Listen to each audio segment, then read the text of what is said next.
tutoring in the Arizona Business Journal. Yeah, we've been in the top 5 since they started the list, which has been really cool. That's amazing. I know. Yeah. It's been, I mean, I'm so lucky to be able to do what I love. You're listening to the Bar and Restaurant Podcast, where hospitality lovers come to listen and learn with expert David DiLorenzo.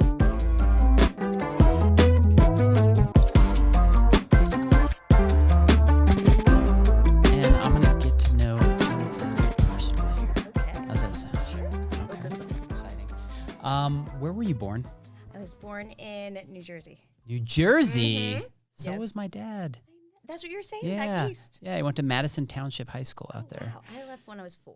Okay, so you But- don't have many memories of it. I don't have that many memories of that being young there, but we go back a lot because my cousin is there and she's the closest thing I have to a sister. So Yeah. we go back at least once, if not twice a year. Okay. So I love New Jersey. You love I don't it. understand why it gets such a bad rap. Yeah. Now, granted, I don't go in the winter very often, but And it's amazing. And you're ready for this COVID shit to be over with because you want to travel. I do. Yeah. I just want to be normal again. Yeah, I know everyone says that. I Right. guess I'm not different. Like, oh no, I love it. Bring it on. You seem Let's pretty. keep COVIDing. Yeah, You know? well, you would never know with your Oh, personality and you. how uppity you are in a good way that there's nothing unnormal going on. So Well, thank you. Yeah. And you catch me at good moments. There's other times where there's a lot of cursing and I'm like, fielding bad Yelp reviews or whatever the hell I have to do, kind of thing. yeah, I'm sure that's a lot of fun running the business. Now you went to the same high school as me. You graduated did. from Horizon in 1990. Is that Yes, correct? yes, Yeah. yes. So prior to so Jersey, and then Okay. where did you come here? So yeah, pretty much. So what happened is that my parents have been together since freshman year and junior year of high school. Okay. And so my dad went off to college, and he must come home one weekend or whatever, but boom, came a little bit earlier than they were expecting. So my dad he finished college, and then he joined the Indian Health Service, which come to find out that he is a captain in the Coast Guard, which is so random. So Oh, wow. it's pretty funny. Yeah. But so they paid for him to go to dental school, and he had to give 2 years back. So we moved to Tisnaspas, the Four Corners. Okay. And that lasted a year. Then we moved to Colorado. My dad commuted because I think my mom was going to crack up, No kidding. Yeah. Okay. And So- and do you have siblings? I do have 2 brothers. 2 brothers. Yeah. Older? Yeah. Younger. Younger. I'm the oldest. And then one is 3.5 years younger and 5 years younger. Okay. Yeah. Yeah. Have So any of them ever worked for you? Oh, everyone in my family's worked for me. Oh, wow. But they worked for me when they were in college. Okay. My mom was my original pastry chef. We just call my dad the mayor. He's Right. like marketing, not really, but he definitely kept us afloat time or two. So Yeah. he's finance. That's cool. But yeah, they've been through it the whole time. I love that. And then you went to culinary school in San Francisco, right? Did. Yeah. Loved it. That's, Best party I've ever been to. That's a hell of a resume. It was a good time. Yeah. I had worked Best before party. going. It was a good time. Well, I had worked in the industry like 5 years before going. Yeah. So, and I shouldn't downplay it, but it wasn't that difficult because Yeah. I'd been in the business line. And, you take one class per week or 2, and it's 8 hours a day, but it's like butchery, so you just butcher a million chickens. It was just kind of repetitive, or you made a cake and 4 of you worked on it. It was just silly. Was it the extracurricular activities, though, that made it a party? Everything about it was fun. Yeah. I loved the learning part. I loved the people. I'm still really, really close friends with quite a great. few friends. I love living in the city. Yeah. Living in the city in the 90s was pretty fun. Oh, I bet. And that kind of stuff. There's a lot of perks. Yeah. So, yeah, it was fun. And then you found yourself back out here. I did. I came out here because I did my internship with Vincent's. And after the month, he asked if I wanted a job and came back. And I did my internship at the end of my school. So I literally went back, had a few tests, graduated, and then came back. So, Okay. yeah. Yeah. And then after that, you're at I was Tarbell's. sous chef at Tarbell's. And, I would still be working for Mark, but I had a knee injury, so it took me Yeah. out of line cooking for a while.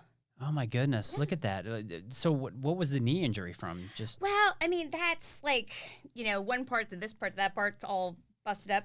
But I broke my hip when I was a kid and then decided stupidly to be in this business. Yeah. So I think just wear and tear Right. on it. So, yeah, be put back together a couple times, but here we are. And then I thought, why not start a catering company? Why not? Yeah. Why not? Hey, that's a great idea. Don't need to do that. Don't That's need fine. that. Yeah, I'll be my own boss.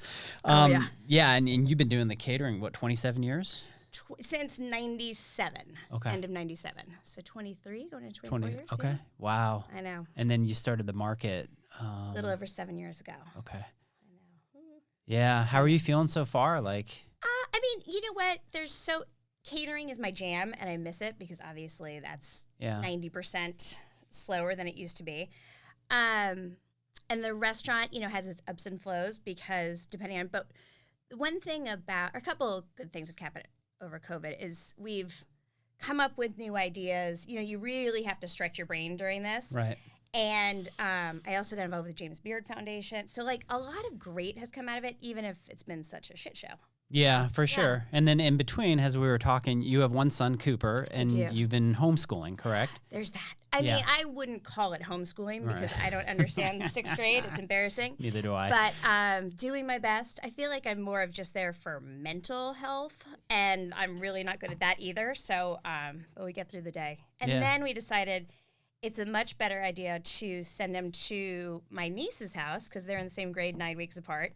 And then their mom will come to my house as an office. Oh, there you go. That's what we're working out this week. What are some fun things that you like to do with your son, on your off time? I mean, everything. I'm a little obsessed with him. Yeah. We have, which this sounds so arrogant, but I don't mean it that way. But we have, we're kind of the same person. So he's obnoxious and funny and lazy and he's all over the place. And he's 110 like I am, fight or flight. But he loves to eat, which is awesome. He's a big time athlete, so that takes up a lot of time. Yeah. We watch a lot of bad TV. Yeah. Embarrassingly, we're watching The Bachelor. That's what I'm teaching him about women and how crazy they are. It's like that. Good for you. I mean, that's parenting. That's 101 homeschooling right there. Yeah. So, yeah, we just hang out. Life's lessons. Yeah, he's a cool kid. You've won a few awards. I know you had the 2018 Foodist Award as Best Caterer. That was awesome. You were also ranked number 3 in catering in the Arizona Business Journal. Yeah, we've been in the top 5 since they started the list, which has been really cool. That's amazing. I know. Yeah. It's been. I mean, I'm so lucky to be able to do what I love. I mean, running a business kind of sucks, but the food part is amazing. Right. So, well. But yeah, I'm blessed to be able to do what I love. Isn't it kind of interesting? I mean, I go through that same thing. I own an insurance agency, yet I'm doing a podcast with somebody that's got a lot of energy that works with me, and we work with each other. And so when you're able to do other things that you love, the business aspect, even though you got to do that stuff, you still get it done. Oh, 100%. And being able to do opportunities like this makes that part not as it's fun. hard. Yeah. Yeah. I mean, I could not, and not that I do it well anyways, but I couldn't type, 5 years ago. Because I had business partners that did that end, and I did the cooking part. And then probably about 10 years ago, I took it all over. So I had to figure out how to email and type and, make proposals. And do all that stuff. And, make proposals. I mean, it was more fun when I just did the cooking and creating menus. But now you can do it all. Now I can do and it it's all yours. All about 70%. No. Yeah. Tell me how important it is as far as, the cooking and the food and everything that you do from in the market to actually providing food to people. I know we talked a little bit about this while we were at your kitchen, but has there been any sort of differences on how you acquire your food locally through, Arizona vendors and stuff like that? Absolutely. As much as I can support or we can support local or small business, I'm 100% about, because that's us. Yeah. So, and it's amazing because you get to meet so many great people too. I mean, my Shamrock rep is nice, but that's not, there's just something about, getting pasta from here and mushrooms from there and hot, chilies. It's just cool. It's relationships. 100%. Yeah. And you get to know those people and you understand the blood, sweat, and tears and all the things that they do. And so you're buying them in essence for 100%. A great product that they've. Well, and the cool thing is that there is they have so much joy about it. They're the people delivering the items, being like, hey, how are you? What's going on? That kind of stuff. It's right. The relationships just grow and it's cool. And then you get to share their information with the world as they share yours, which is really neat too. And that's how you grow, right? It is absolutely how you grow. So You're full of energy. You're so bubbly. I could literally spend like a lot of time with you, and I love that. I love the feel of energy and just the connectivity of, you know, somebody that is positive and has passion within that. So that being said, I'm huge on passion, the word passion, and life's conquest to become let's just say the best person within inside ourselves. And a lot of times, in order to do that, it's us doing things that we really enjoy. So if you had to pick one or two other things besides catering that you would be going and doing right now, what would those things be? Well, I love wine and I love travel. Okay. But I mean, if I wasn't a chef, I would want something with design. If it's like creating, you know, homes, or like even like in cosmetology, or like something like with my hands and like being creative. And that I always thought it'd be so cool to be a hairdresser, you know, or makeup artist, or like something. Yeah, like that's that. awesome. Yeah. But yeah, it definitely would be staying in the creative realm. But yeah, stuff like that. I wouldn't be like, oh, I'm gonna go, you know, volunteer and save puppies. I mean, that's not. No. I mean, I love puppies, but right. I feel like I need to be like in it. But my hands and you know what that is, Yeah. which is great. You know, I mean, for me, I would be a rock star. I just, I mean, I just suck at playing, but you know, you never know how to you know, you'll ever get discovered in that essence. And so, and I feel with music, they tweak a lot now. And all that 100%. Kind of stuff. Yeah. So usually you have the look, you're good to go. There you go. Right. I know. Just got my hair trimmed yesterday. I love it. So as I move on into this third season of podcasting, and what's really important with me, creating the synergy for what I call the 3F system, and it's food, fitness, and focus. So out of those 3 Fs, when you think of food, what is the most important aspect of food personally for you, as far as how you feel when you eat it, or where you get it from, or that sort of thing for you personally, not necessarily the restaurant? Well, I'm 100% about seasonal. Okay. I mean, and that's what, and I get super excited about food. So Great.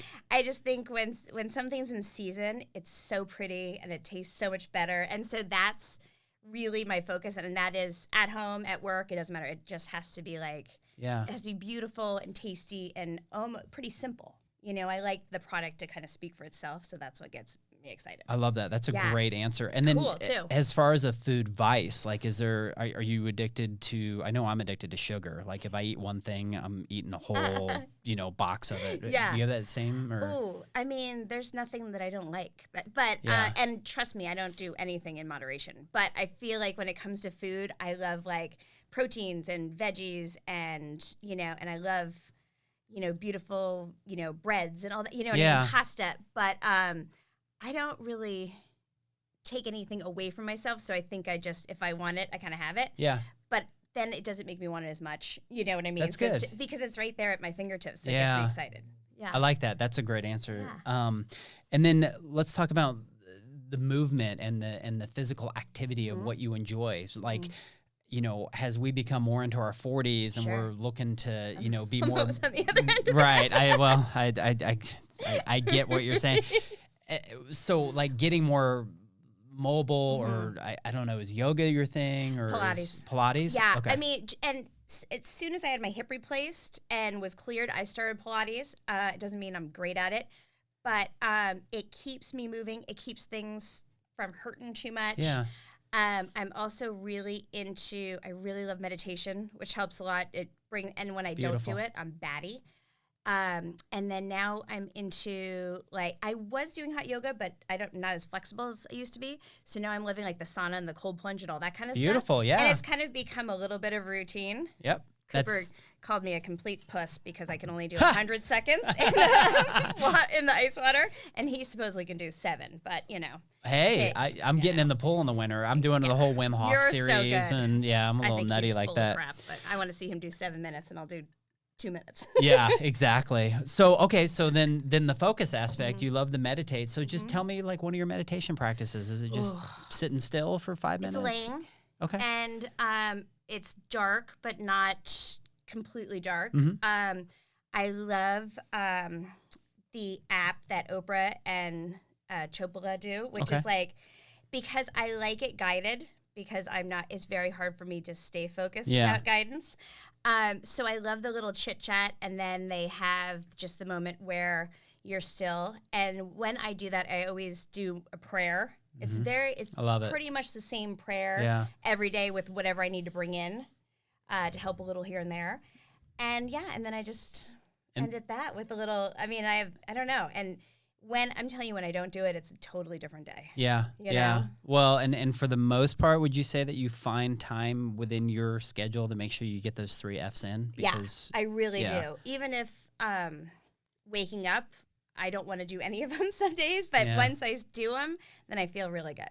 I love it. I do. That's so cool. And it's just now days are longer because there's more to do. So it helps a lot to stay focused and motivated and feeling okay. Well, and the nice thing about people say that you can't buy back time, but the nice thing about Arizona is as winter fades away, we do get a little bit more time because the sunlight comes up at like 4, and I'm I'm up with the sun. So it's amazing. Although I feel like I'm going to sleep with the sun sometimes. Did you sleep in a little bit today with the rain? Did you hear that? I did. It was about 8, which was nice. Yeah, it was perfect. And then I should say a little bit before 8 because all of Cooper's stuff was there. He was at his dad's last night, and then he had to go to my niece's, and so I left it outside this morning, and it was 14 phone calls and banging on the door, and I'm just like, "There's your stuff, leave me alone." Yeah. All right, I have some quick fire questions for you, and there's no right or wrong answers. I just kind of want to get your perspective. So, what do you enjoy more, Christmas or Thanksgiving? Christmas. Would you rather go back to high school or elementary school? Ooh, interesting. Probably high school. Do you even remember elementary school? No, not really. Yeah, I don't either. Would you rather hit the beach or go camping? Beach. Okay. 0 on the camping. 0 on the camping. 0. Not okay. Would you rather have an octopus as a friend or a shark? Ooh. Octopus, because has more arms and can do more. That's awesome. Right? Totally. Would you rather get dressed up in like a little black dress, or would you rather wear jeans? Both. Depending on the mood, right? Yeah. Yeah. Okay. Yeah. Would you rather hang out with aliens or humans? Ooh. That's a tough one. I think it depends on the day. Yeah. Also. Right. I have a lot of questions for aliens, and but I also like to hang out with my people. I know. I guess if I could do a little mix of both. Or maybe humans are aliens. Could be. Would you rather go to India or Africa? Africa. Okay. How come? I just, the animals just really woo me. Yeah. Yeah. But I would love to go to India too. I know. It's the culture, India just seems amazing. Totally. I want to go to beach. Egypt. Egypt's in Africa, right? Yeah, I think so. We had this conversation with my parents last week, and we were both like, "Where's what? Where's what?" And then with a good knee, all right, would you rather participate in CrossFit or water aerobics? Water aerobics. Yeah. Are you a swimmer? Do you like? Not great, but I like it a lot. Yeah, I love the feeling of water. Like, I love the beach. Put me in it, I'll come out 5 hours later. Yeah. Like, I just love the feeling of the movement of water and ice water. That's not. That I'm trying to conquer. You'll work your way up to it. You'll work your way up to it. No, that's great. Okay, where can people that are listening? Where can they go to find you, and how can they hire you? Oh, I love that. Well, we are on 36th Street in Indian School in the Gaslight Plaza. We are actually face 36th Street, and we have the black and white awning. We're there Wednesday through Sunday, which I know is a little bit of a pain, but we are open for dinner Wednesday through Saturday and brunch Saturday and Sunday. Okay. So, we're a little all over the place, but people seem to find us. And catering, just give us a call. Yeah. On either number. I'm there. Ready You're to there. answer. You're there working away. Yeah, and as you all have seen, you see the kitchen and everything and all the operations of of how they do it. So that's great. Well, thank you so much for coming. We love having you. Gosh, thank you. And we will get together here soon. Awesome. Thank you. Well, here we are at Jennifer's place. Yes, we're here. So we got to hear a little bit, a lot about her story a little bit earlier. So now what we're going to do is we're going to take a tour of this wonderful, magnificent place of creation. How long have you been here again? We will be here 7 years next month, and we've had Jennifer's Catering for 24 years. And we are at the crossroads of where? 36th Street and Indian School, but we face 36th Street. And so tell me how special this place has become to you over the years and what it means to you right here on this corner. Well, you know what? It's neighborhood, which I love, and it's cozy, which I'm hoping for, but also can be a little sexy at night with the doors open and the lights dimmed down. But what it's done, it's allowed me to bring my clients from catering to a brick and mortar, which is what they're asking for. So that's been amazing. And also, I've had an incredible opportunity with winemakers because I love wine, boutique wines. So we've had some of the best winemakers here where I pair food and they do the wine. So that's awesome. And then just seeing people. Well, that's exciting. And so we're going to take a tour of the inside now. All right, let's check it out. Okay. We are now inside of Jennifer's Market. We are. The home of Jennifer's Catering. That too. Yeah, right? And Yep. so right as you walk in the front door, what do we run into? What Okay, is so this has been here. This space is so crazy, but this runs all the fire systems for the whole business. So, you know, people need to be nice to me or no.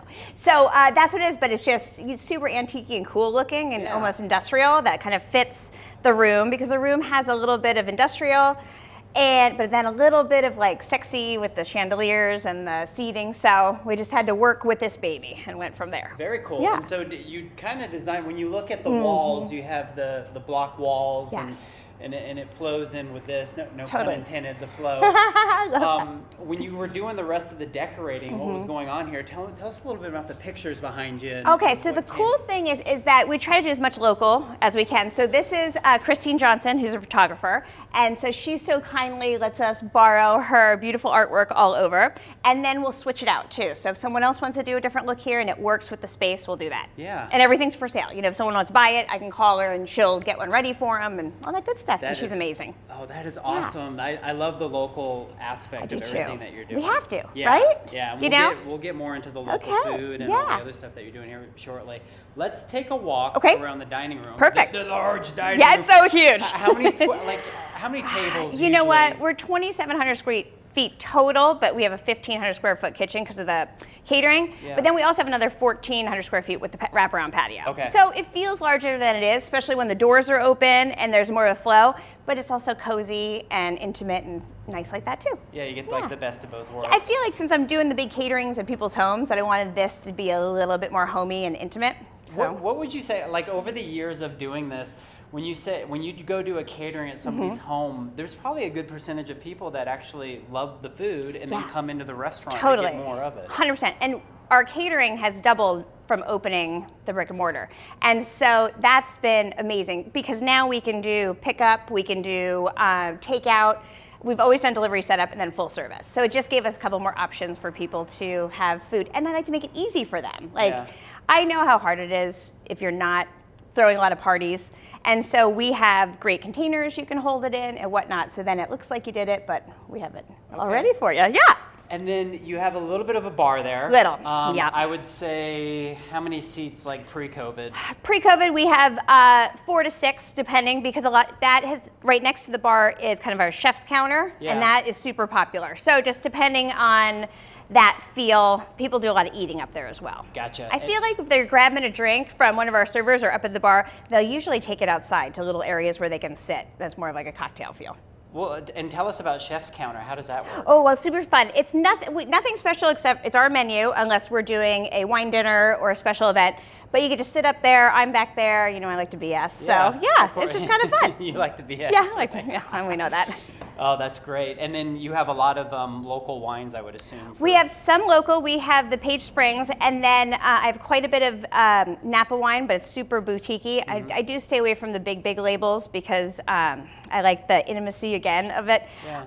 And then some Italian and French. Can't go wrong with Italian, right? No, we love Italian. Of course. All right. Well, we're gonna take a gander into the back here. Perfect. All right, Jennifer. We're back at house or kind of kitchen. middle of house or kitchen. How big of an area is this where you do your catering? This is about 1,500 square feet. Okay. So we have 2 walk-ins, the full line, plus some prep areas. Okay. I know. It's people walk in if they don't know that we own Jennifer's Catering and they're a little surprised by this. I'm like, no, we use it for other things. And my assumption is this area is very active during certain times of the season and all that. How's it been as of late? Well, that's an interesting question. We've been very blessed to continue to come up with different ideas to keep people coming to us or delivering or doing curbside of some meals that we call feel-good food. We've also been doing some appetizer parties with all individual containers and whatnot. It's super cute. A little bit more work, but that's okay because it's getting out there. Some podcasts, of course. We're doing some Zoom meetings with some Zoom happy hours where we're sending a bunch of stuff out, and then we show them how to work with it. Did you ever think a Zoom happy hour would? No. Yeah. No. But I dig it because you're just reaching more people all over the United States, which is nuts. So yeah. Now, is your kitchen, let's just say, more prepared because of the fact that maybe the orders that are coming in are not necessarily or last minute, or are they last minute? They're very last minute. That's the great thing about catering for so long, is when all this pandemic started, I feel like we had a little bit of an edge because we knew how to put together something fast and larger amounts, one. And we had the equipment, like we had the to-goes, we had all the stuff. So we didn't have to do a ton of work to prepare for that, which other people, of course, did. But yeah, now I'm just on that phone and then right to the kitchen and then working in the kitchen, then Levi gets it out the door because we're getting calls like 2 days before. Okay. And I don't know what that's about because I was like, you invited your friends over. But but I just think people are so excited to just gather a little bit, and then they think, well, I don't want to do all the work, so they call me and done. And you're happy to do all the work. For sure. Yeah. Makes me happy. You got two big hoods. We do. Is it? Yeah, it's double. Two separate hoods. Yeah, double hood. Okay. And you have a couple prepping stations. We do. Here, this is the cold line. Other side is the hot line, and then behind this part of the kitchen is prep area, and then on the other side of the hot line, there's prep station. Okay. And you have a walk-in. Two walk-ins. Yep. Yeah. How has the local scene, as far as you being able to get your local produce and all that, how has that been? Has it been? It's been really well. It's been great. We've been working with a bunch of people, for years. So the loyalty is there and the friendship, and of course we want to help each other. Yeah. So as much as we could possibly do locally, or a small business, then that's what we're doing. And then on your catering menu, does this change up a lot? Yeah. Okay. It's totally custom, which is fun because we have some options on the website, but the fact that it's custom, I feel the people out, they talk to me first. Yeah. Now there's so many allergies, so I want to know about all the allergies. I want them also to feel comfortable knowing that all their guests will be happy because we can do gluten-free, we can do vegan, all that kind of stuff. Right. And so it works out pretty well. And what is the most popular of meals on your catering? You know what? For a while, it was just the super cute little past hors d'oeuvres and the awesome little containers, and then like a big charcuterie and roasted vegetables and that kind of style. Yeah. It was going away from the sit down, but now, because in the current situation, we're doing more sit down, so we have the distant stuff. So that's a little bit of everything, yeah. And if somebody wants to approach you about getting a catering order, is it your website, or how do they find you? Perfect. They can call us at 602-579-5327 or our website. And the website is all together with the market and Jennifer's Catering, so you don't have to be looking all over for it. Perfect. Yeah. That's great. I know. It's fun. Thank you for the. Oh my goodness. Thank you for having me. Yeah. Thank you for listening to the Bar and Restaurant Podcast. I'm the Delo. Please, if you are so excited to, give us a 5-star on Apple or Spotify or wherever you're listening. I'd really appreciate it. Follow Bar and Restaurant Insurance and follow Local 480 as well. And this has been another episode with Jennifer's Catering. Thanks.